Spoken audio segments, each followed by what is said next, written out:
اور بہت سارے مسائل اس طرح کے آتے ہیں، بہت سارے میسیجز کال اس طرح کی آتی ہیں، لوگ مختلف مسائل میں گھرے ہوتے ہیں، مختلف پریشانیوں میں گھرے ہوتے ہیں۔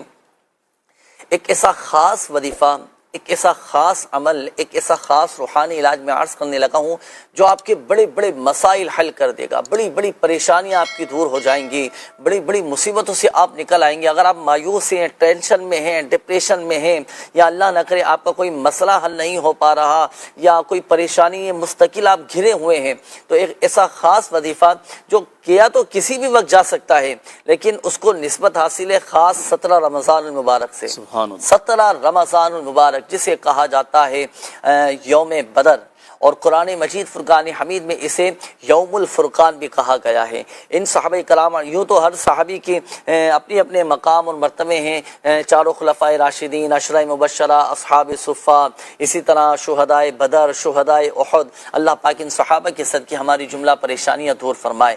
تو یہ جو اصحاب بدر ہے نا، ان کا مقام اور مرتبہ تو بہت اعلیٰ ہے، ان کے ناموں کی خصوصیات، ان کے ناموں کی برکتیں میں آپ کو عرض کرتا چلوں۔ لیکن ناظرین، اللہ تبارک و تعالیٰ نے اصحاب بدر کے ناموں میں بہت برکتیں اور بڑی بڑی تاثیریں رکھی ہیں۔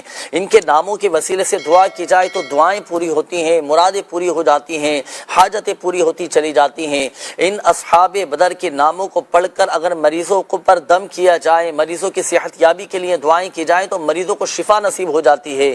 اچھا، چوروں سے، لٹیروں سے، ڈکیتوں سے، حادثات سے، ناگہانی آفات سے، زمینی آسمانی آفات و بلیات سے، ہر طرح کے نقصانات سے، شریروں کے شر سے حفاظت ملتی ہے۔ مشکل ہو، پریشانی ہو، کوئی آزمائش آ جائے، کسی تنگی میں گھر جائیں آپ اور بظاہر نکلنے کے اسباب نہیں بن پا رہے ہوں، آپ اصحاب بدر کے ناموں کے وسیلے سے دعا کیجئے، انشاءاللہ الکریم مشکلات ٹل جائیں گی اور مرادیں آپ کی پوری ہو جائیں گی الحمدللہ عز و جل۔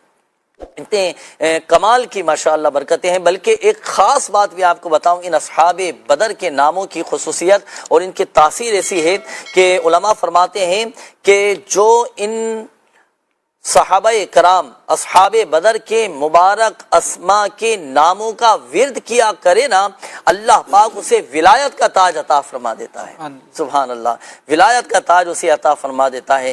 تو 17 رمضان المبارک جیسے یوم بدر بھی کہا جاتا ہے، تو 17 رمضان المبارک کو بھی ہمیں اہتمام کے ساتھ یہ اصحاب بدر کے ناموں کو پڑھیں، صرف پڑھنا ہے، پڑھیں، پڑھ کر ان اصحاب کرام رضوان اللہ تعالی علیہم اجمعین کے وسیلے سے اللہ پاک کی بارگاہ میں دعائیں کریں، اپنے جائز مقاصد کے لیے دعائیں کریں، انشاءاللہ الکریم اللہ کی رحمت سے دعائیں قبول ہوں گی، سارے کے سارے مسائل حل ہوتے چلے جائیں گے، مرادیں آپ کی پوری ہو جائیں گے۔ اب آپ سوچیں گے کہ یہ نام کہاں سے ملیں گے؟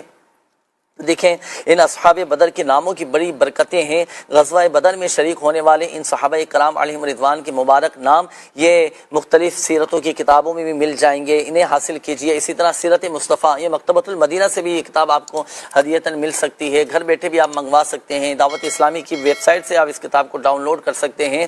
یہ پڑھ کر آپ، اس میں بھی یہ نام لکھے ہوئے ہیں شہدائے بدر کے، اصحاب بدر کے، تو اچھا ان ناموں کو پڑھیں بھی اور ان کو لکھیں، لکھ کر اپنے پاس بھی رکھیں، اپنے گھروں میں بھی لٹکائیں، انشاءاللہ الکریم اللہ کی رحمت سے بے شمار برکتیں نصیب ہوں گی۔ اللہ پاک ہمیں عمل کی توفیق نصیب فرمائے۔ ان اصحاب بدر رضوان اللہ تعالی علیہم اجمعین کا صدقہ، ان کے مبارک ناموں کا صدقہ، اللہ پاک ہم سب کی بیماریاں، پریشانیاں، قرضداریاں، گھریلو ناچاکیاں، لڑائی جھگڑے، نفرتیں، عداوتیں، رنجشیں، غلط فہمیاں، بے سکونیاں، بے چینیاں، بے قراریاں سب دور فرما دے، ہمیں بس عافیت عافیت عافیت اور سلامتی نصیب فرمائے۔ دنیا بھر میں جہاں جہاں مسلمان جو پریشان ہیں، آزمائشوں میں ہیں، تکلیفوں میں ہیں، اللہ پاک اصحاب بدر کا صدقہ، ان کے مبارک اسماء کا صدقہ اللہ پاک سب پر اپنا رحم و کرم فرمائے۔ اچھا جی، یہ ایک میسج یہ بھی آیا کہ انہوں نے کہا ہے کہ روحانی علاج استخارہ میں میرا سوال یہ ہے کہ ہمارے گھر میں بہت پیسہ آتا ہے لیکن پتہ نہیں چلتا کہ وہ کہاں جاتا ہے، اور اس کے لیے کوئی وظیفہ ارشاد فرما دیجیے۔ اللہ پاک ان کے کام میں برکت دے، اور خیال کریں کہ جو ہے ضروریات کے مطابق دیکھیں کہاں خرچ ہو رہا ہے، کہاں خرچ کیا جا رہا ہے۔ بہرحال کام میں برکت رہے، آپ کے پیسوں میں برکت ہو جائے، تو اس کے لیے یہی ہے، اپنے گھر میں 35 دفعہ آپ بسم اللہ شریف لکھ کر گھر میں لگا دیجئے، انشاءاللہ خیر و برکت بھی رہے گی، آپ کی چیزوں میں بھی، آپ کے پیسوں میں بھی، آپ کے گھر میں بھی، انشاءاللہ الکریم 35 دفعہ بسم اللہ شریف لکھ کر گھر میں لگا دیجئے گا، انشاءاللہ برکت رہے گی۔ صحیح ہے ماشاءاللہ۔ اچھا، یہ لکھ کر صرف لگانی ہے یا پڑھنا بھی ہے؟ صرف لکھ کے لگا لیں گے، لکھ کر لگانے۔ ویسے بسم اللہ الرحمن الرحیم ہے اسم اعظم میں سے، انشاءاللہ۔ اور اسم اعظم کے ساتھ جو دعا کی جائے نا، دعا قبول ہوتی ہے۔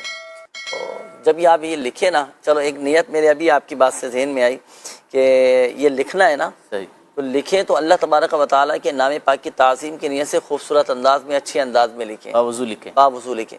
ایک شخص تھا تو اس نے اللہ تبارک و تعالیٰ کے نام پاک کی تعظیم کی نیت سے بہت خوبصورت انداز میں بسم اللہ الرحمن الرحیم لکھی، تو اس کی بخشش و مغفرت ہو. سبحان اللہ. تو آپ جب یہ تعویذ تیار کریں تو یہ لکھ لیجئے گا، انشاءاللہ الکریم فائدہ حاصل ہوگا.